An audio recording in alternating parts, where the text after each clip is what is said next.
बिस्मिल्लाहिर्रहमानिर्रहीम। अस्सलाम वालेकुम। उम्मीद है आप सब खैरियत से होंगे।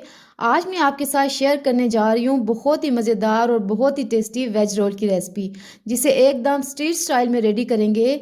आप अपने घर में रखी हुई सब्जियों से आसानी से इसे बना सकते हैं। बहुत आसानी से बनती है और बहुत ही यमी बनती है। और मज़े की बात यह है कि ये बहुत ही हेल्दी है, क्योंकि हम इसमें गंदम का आटा इस्तेमाल करने जा रहे हैं। अब आपको बाज़ार से रोल पराठा या वेज रोल मंगवाने की ज़रूरत बिल्कुल भी नहीं पड़ेगी। तो चलिए चलते हैं इस मज़ेदार सी रेसिपी की जानिब बिना टाइम वेस्ट किए। सबसे पहले हम यहाँ पे डो रेडी करेंगे, तो उसके लिए एक बोल ले लिया है और साथ ही 2 कप गंदम का आटा ले लिया है। इसको अच्छे से छान लेंगे। आप चाहें तो यहाँ पे मैदा भी यूज़ कर सकते हैं। 1 टीस्पून नमक ऐड करेंगे और साथ ही 2 टेबल स्पून यहाँ पे आपने ऑयल या घी के यूज़ करने हैं। इसके बाद हाथ की मदद से हमने इसको अच्छे से मसल लेना है। अच्छे से इसकी मिक्सिंग करनी है, सही प्रेस करके आपने मिक्सिंग करनी है, ताकि तमाम इंग्रेडिएंट्स अच्छे से मिक्स हो जाएं। तो ये देखें, यहाँ पे ये मिक्स हो चुके हैं और यहाँ पे ये जुड़ना शुरू हो गया है, बाइंडिंग आ रही है। तो इस स्टेज पे हमने पानी ऐड करके इसको गूंद लेना है। यहाँ पे मैं 1 कप पानी ले रही हूँ और पानी जो आपने रूम टेम्परेचर पे लेना है, कोई नीम गर्म पानी नहीं लेंगे। और थोड़ा थोड़ा पानी ऐड करके हमने डो रेडी कर लेनी है। डो ना तो बहुत हार्ड हो और ना ही बहुत सॉफ्ट बनानी है। जैसे घर में आप रोटी बनाने के लिए आटा गूंदते हैं, बिल्कुल ऐसी डो रेडी कर लेनी है हमने। तो डो बहुत अच्छे से रेडी करेंगे यहाँ पे। ये देखें, यहाँ पे डो रेडी हो चुकी है। ये ना तो हार्ड है और ना ही सॉफ्ट। ढक के हमने इसको 10 से 15 मिनट के लिए स्टे दे देनी है, ताकि ये अच्छे से सेट हो जाए और रोटियां बनाने में आसानी रहेगी। बाय देन यहाँ पे हमने स्टफिंग रेडी कर लेनी है। यहाँ पे मैंने एक पैन ले लिया है और 2 से 3 टेबल स्पून के करीब आपने यहाँ पे कुकिंग ऑयल ऐड कर लेना है। ऑयल गर्म करके 1 टीस्पून अदरक लहसुन का पेस्ट ऐड कर देंगे और 1 मिनट के लिए फुल फ्लेम पे इसको सोटे कर लेंगे। बहुत ज़्यादा ओवर कुक नहीं करेंगे, ताकि इसका अच्छा सा एरोमा आ जाए। तो ये देखिए, यहाँ पे ये सोटे हो चुका है। साथ ही 1 कप जूलियन कट गाजर ऐड कर देंगे। वेजिस आपने फ्रेश लेनी है। गाजर को हमने मीडियम फ्लेम पे 1 से 1.5 मिनट के लिए फ्राई कर लेना है। और उसके बाद मज़ीद वेजिस इसमें हम ऐड करेंगे। साथ ही जूलियन कट बंद गोभी ऐड कर देंगे और जूलियन कट शिमला मिर्च भी इसमें चली जाएगी। 1 से 2 मिनट के लिए मज़ीद स्टर फ्राई कर लेंगे इसको। तो ये देखें, ये कितनी हरी भरी वेजिस यूज़ हो रही हैं इसमें। बहुत हेल्दी रेसिपी है। वेजिस को बहुत ज़्यादा आपने ओवर कुक नहीं करना, बस इतना पकाना है कि इनका क्रंच बाकी रहे। तो इसके बाद यहाँ पे मैंने एक छोटी प्याज लेके इसको स्लाइसिस में कट कर लिया था, वो भी ऐड कर देंगे। वेजिस ऐसे इसी शेप में आपने काटनी है, इससे बहुत अच्छा टेक्सचर आएगा रोल का। साथ ही यहाँ पे कुछ स्पाइसेस चले जाएंगे।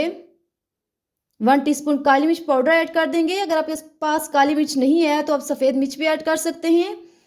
1 टीस्पून के करीब नमक ऐड करेंगे, या हस्बे जायका भी ले सकते हैं। और साथ ही 2 टेबल स्पून इसमें सिरका चला जाएगा। अगर आपके पास सिरका नहीं है तो 1 लेमन का जूस आप ऐड कर देना। 2 tablespoon chilli sauce add करेंगे और साथ ही 1 टेबल स्पून इसमें सोया सॉस चला जाएगा। आपके पास घर में जो भी सॉसेज रखे हैं वो ऐड कर सकते हैं अपने टेस्ट के अकॉर्डिंगली। और अच्छे से मिक्स कर लेंगे यहाँ पे इनको। तो यहाँ पे बहुत ज़बरदस्त चटपटी स्टफिंग रेडी हो रही है हमारी। और एंड पे यहाँ पे 1 टमाटर लेके आपने इसके सीड्स रिमूव कर देने हैं और इसको भी जूलियन कट कर लेना है। ऐड करके 1 मिनट के लिए इसको हमने मिक्स कर लेना है। बहुत ज़्यादा और कुक नहीं करेंगे। तो यहाँ पे हमारी ज़बरदस्त स्टफिंग रेडी हो चुकी है। इसको साइड पे रख देंगे। अच्छा, यहाँ पे 10 से 15 मिनट गुजर चुके हैं और हमारी डो अच्छे से सेट हो गई है। देखें, ये बिल्कुल सॉफ्ट हो चुकी है। तो साथ ही यहाँ फ्लोर पे आटा डस्ट कर लेंगे और डो को मैंने एक ही दफ़ा सारा उठा लिया है। हाथ की मदद से अच्छे से इसको मसल के सेट कर लेंगे और ऐसे रोल कर लेंगे। इसके बाद जितने आपने पेड़े बनाने हैं उतने हिस्सों में इसको डिवाइड कर लेंगे। तो ये देखें, डिवाइड करने के बाद यहाँ पे एक हिस्सा मैंने उठा लिया है और इसको मैंने पेड़ा बना लेना है। हाथ की मदद से इसको पेड़ा बना लेंगे। देखें, यहाँ पे पेड़ा रेडी हो चुका है।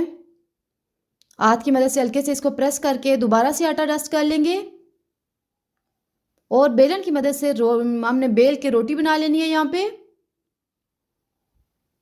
रोटी का साइज़ जो है वो आप अपने तवे या पैन के मुताबिक रख सकते हैं। अब इसके ऊपर ऑयल अप्लाई कर लेंगे, ऑयल या घी कुछ भी अप्लाई कर सकते हैं आप, और साथ ही थोड़ा सा आटा डस्ट कर लेंगे। यहाँ पे मैं छुरी की मदद से इसके लच्छे काट के पराठा रेडी कर लूँगी। आप अपने घर में जिस तरह लच्छेदार पराठा बनाते हैं आप बना सकते हैं। तो कटिंग करने के बाद कुछ इस तरह इसको मैं फोल्ड कर लूँगी। एक सिरे से आराम से इसकी फोल्डिंग करते जाएंगे, बहुत ज़्यादा दबाएंगे नहीं, इससे इसके लच्छे जो हैं वो दब जाएंगे और खुलेंगे नहीं बाद में। तो आराम से दूसरी साइड इस तरह सेंटर में काट देंगे। ये देखें यहाँ पे एक पेड़ा रेडी हो चुका है, बाकी पेड़े भी ऐसे हम रेडी कर लेंगे। पेड़े पहले सारे अब रेडी कर लें, इससे अच्छे से ये सेट हो जाएंगे और पराठा बनाने में आसानी रहेगी। तो ये देखें यहाँ पे एक पेड़ा उठा लेंगे, हल्के से हाथ से इसको प्रेस कर लेना आपने, बहुत ज़्यादा दबाना नहीं है। दोबारा से आटा डस्ट करके हमने इसको बेल लेना है।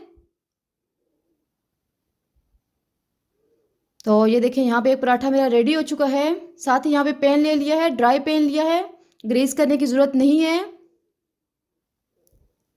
एक साइड से हल्का सा सेक के हम इसकी साइड चेंज कर लेंगे और दूसरी साइड पे हमने ऑयल या घी लगा लेना है, जो भी आप घर में यूज़ करते हैं। मीडियम फ्लेम पे कुक करेंगे, कभी भी फुल फ्लेम पे आप पराठे को कुक ना करें, इससे ये क्रिस्पी नहीं बनेगा। इसी तरह दूसरी साइड पे भी ऑयल या घी अप्लाई करके हमने इसको अच्छे से फ्राई कर लेना है। पराठा आप अपने घर में जैसे बनाते हैं आप उस तरीके से भी बना सकते हैं। कोशिश करें कि लच्छेदार पराठा बनाएं, इससे बहुत अच्छे रोल बन के रेडी होंगे। तो गोल्डन कलर आने तक हमने इसको अच्छे से फ्राई कर लेना है। देखें यहाँ पे एक पराठा रेडी हो चुका है, बाकी सारे पराठे भी ऐसे ही रेडी कर लेंगे। पराठे यहाँ पे रेडी हो चुके हैं, देखें ये कितने लच्छेदार बने माशाल्लाह। तो इसके बाद हम रोल बना लेंगे। यहाँ पे मैंने एक पराठा ले लिया है, इसके ऊपर स्पून की मदद से मैं टोमेटो केचप अप्लाई कर लूँगी।